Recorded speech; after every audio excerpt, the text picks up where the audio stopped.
এত বাজে হয় না, আজ থেকে পুরো মাজা শেষ হয়ে গেল। কি হলো, ফুচকা খাবো বলে বসে থাকলে যে? বাইরে এসো। হ্যাঁ আসছি।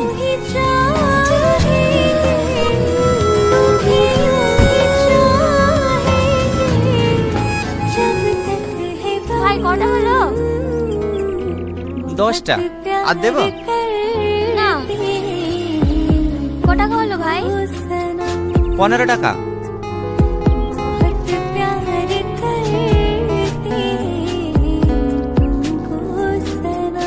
ভাই, আমাদেরকে ফুচকা দাও। হ্যাঁ দিচ্ছি।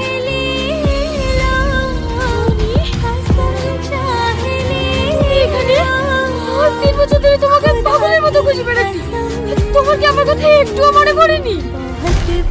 আরে আরে এ কি করছেন আপনি? আপনাকে তো আমি চিনিই নি। ছাড়েন ছাড়েন বলছি, ছাড়েন। এসব তুমি কি বলছো? তুমি আমাকে চিনতে পারছো না? আমি তোমার সালমা। তুমি কেন আমার ভালোবাসা অস্বীকার করছো? সালমা? কোন সালমা? আমি সালমা বলে কাউকে চিনিনি। ছাড়েন আমাকে। সালমা, রাস্তাঘাটে কি এসব শুরু করেছো? 10 দিন বাদে তোমার সাথে আমার বিয়ে, তুমি কি নাটক করতে বসেছো? চলো। আমি যাবো না, আমি যাবো না। আমি কি কাজে কোটালি কি পেয়েছি? আমাকে ছাড়ো,